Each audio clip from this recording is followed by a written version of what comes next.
Então, finalizando nossa aula, nós estamos aqui nessa questão de letra de câmbio. Acerca da letra de câmbio, vou repetir. Acerca da letra de câmbio, julgue o item a seguir. A lei uniforme admite que uma letra, a certo tempo de vista, seja sacada com a cláusula não aceitável, para proibir o aceite do sacado. Consequentemente, a apresentação dessa letra ao sacado poderá ser feita apenas na data do seu pagamento. Está errado. Ok? Está errado por quê? Na verdade, o que quer dizer essa cláusula não aceitável? De fato, a cláusula não aceitável, ela, a certo termo de vista, ela vai ser paga com 1 ano, certo? A partir da data que foi emitida a letra de câmbio. Vamos aqui para o artigo 22.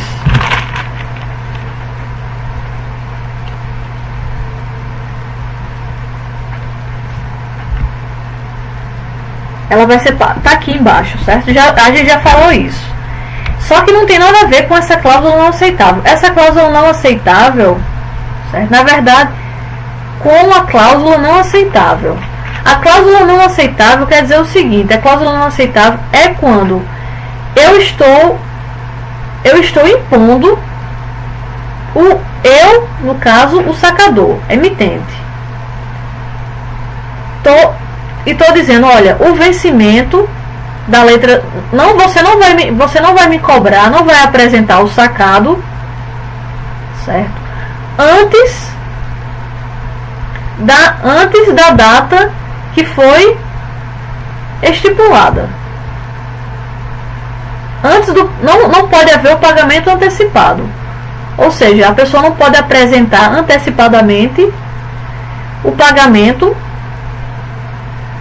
aliás, o título de crédito, a letra de câmbio no caso, para receber o pagamento antecipado.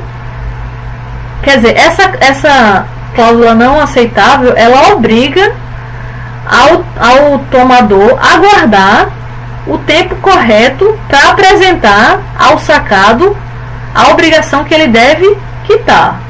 Então ela favorece ao sacador e favorece também ao sacado. Ok? Então tá errado, não tem nada a ver com o que foi dito. Isso que está escrito aí não tem nada a ver com a cláusula não aceitável. Então a fundamentação, porque inclusive o artigo 22 vai dizer o seguinte: o sacador pode também estipular a apresentação ao aceite não poderá efetuar-se antes de determinada data. Ok? Então essa é a cláusula não aceitável. Eu tenho o direito de não ser cobrado de maneira antecipada por um beneficiário, por um tomador. Então o tomador ele só vai poder procurar o sacado somente no vencimento. Então está errada aqui a questão.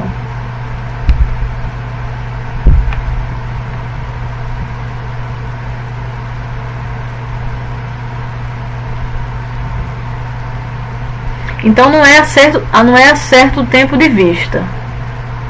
Ok? É acerto o tempo. No caso aqui é acerto o termo da data.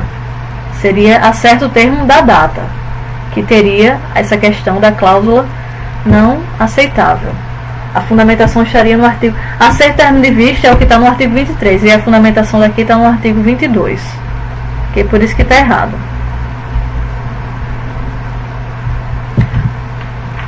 Aval. Na letra de câmbio também existe a figura do aval.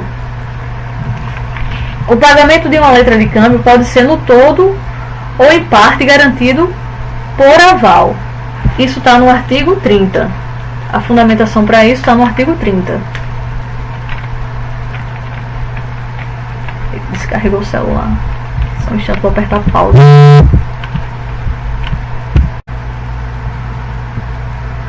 Continuando, certo? O meu celular já descarregou.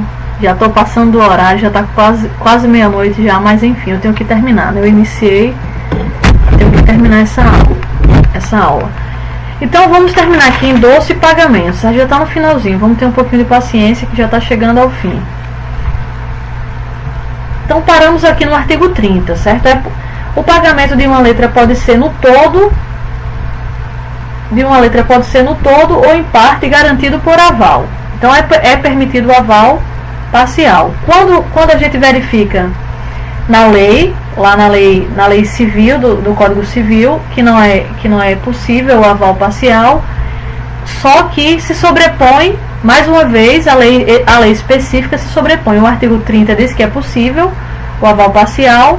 Então, na letra de câmbio, é possível sim o aval parcial, mesmo que o Código Civil vede, ok? Porque pelo princípio da especialidade e pelo artigo 903 do Código Civil, o que vai valer é a lei específica, no caso o artigo 30 da lei uniforme, que vai falar que é possível o aval tanto no todo como parcial.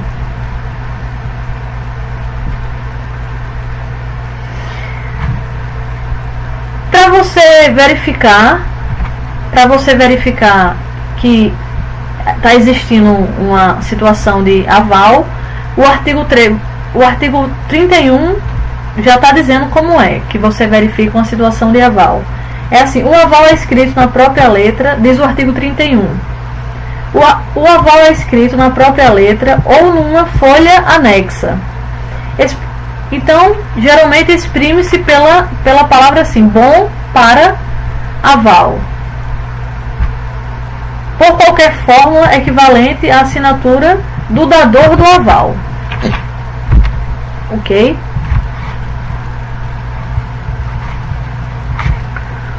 Então, como é que acontece? O artigo 32 vai dizer o seguinte: o dador de aval é responsável da mesma maneira que a pessoa por ele afiançada.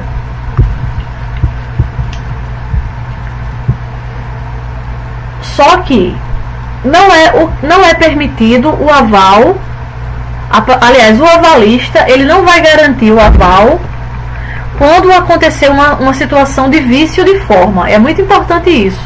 Inclusive já foi objeto, certo? Pode ser objeto de prova. Numa situação de aval parcial,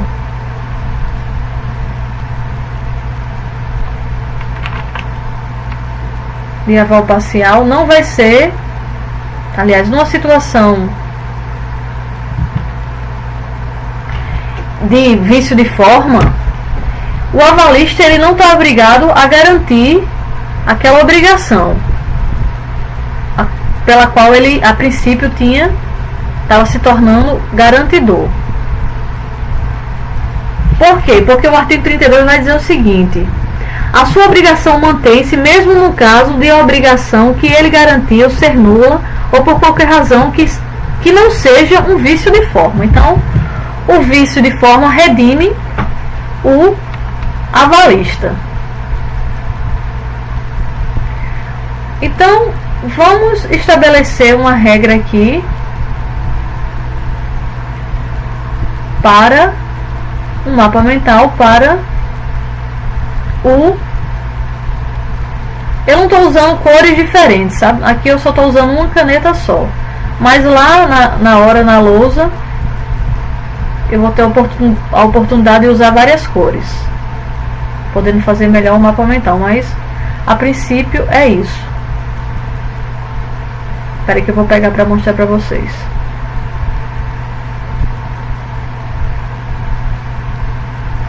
Só um instante que eu estou tentando aqui abrir um negócio.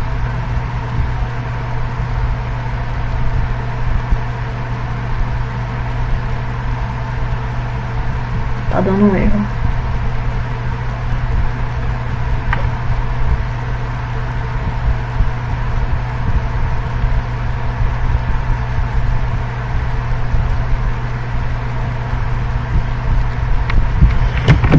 Então, como é que funciona? O aval, O avalista, outra coisa, o avalista, ele é possível, certo, de entrar com uma ação de regresso. Em caso de, numa situação em que o avalista ele se responsabilizou pelo sacado, pela dívida do sacado ou do sacador, que pode ser a mesma pessoa, pode acontecer de ser a mesma pessoa, do sacado, a princípio do sacado. E o sacado, ok, não quitou, por algum motivo ele não quitou a dívida. Então o avalista fez, pois bem, eu sou responsável, certo? Respondo por essa obrigação, vou lá e quito a dívida. Depois eu posso pegar esse título de crédito e posso acionar na justiça através do direito de regresso, uma ação de regresso contra o sacado. Então tá aqui, ó.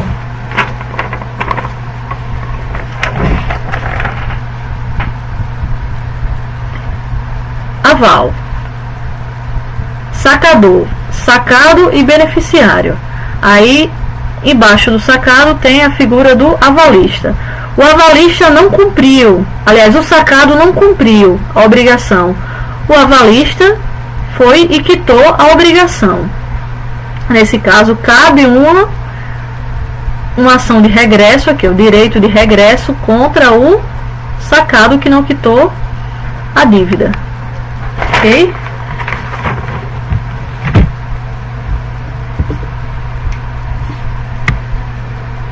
Outra coisa para ser falada.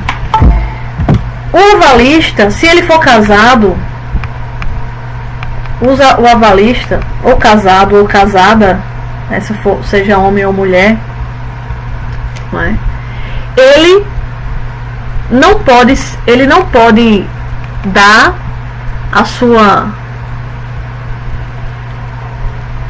o seu nome como avalista sem o outro cônjuge permitir. O cônjuge tem que permitir, a não ser que seja casado em regime de separação, em regime de separação total de bens. Se for casado em regime de separação total de bens, tá tranquilo, ok? Tá tranquilo. Você pode dar o seu aval de forma tranquila, sem precisar da assinatura do seu cônjuge. Mas se você é casado em comunhão parcial de bens, em comunhão universal de bens ou em regime de separação por aquestos, e você dá o aval,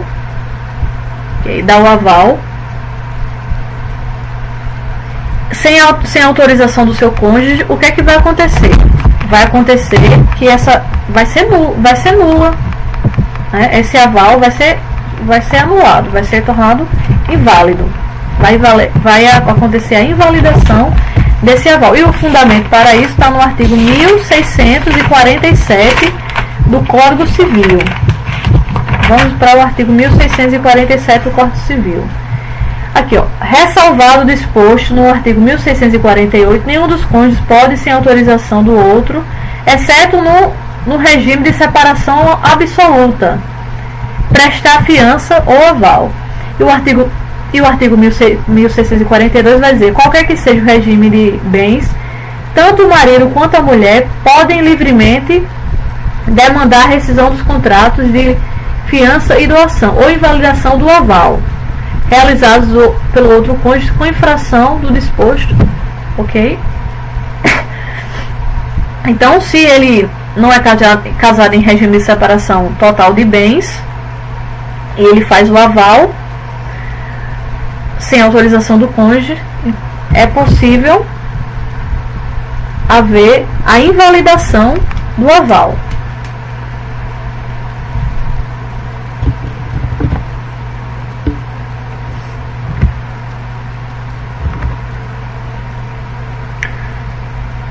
Mais uma questão aqui.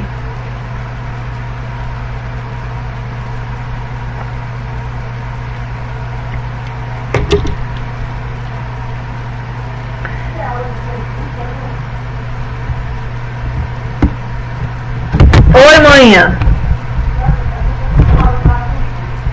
Também.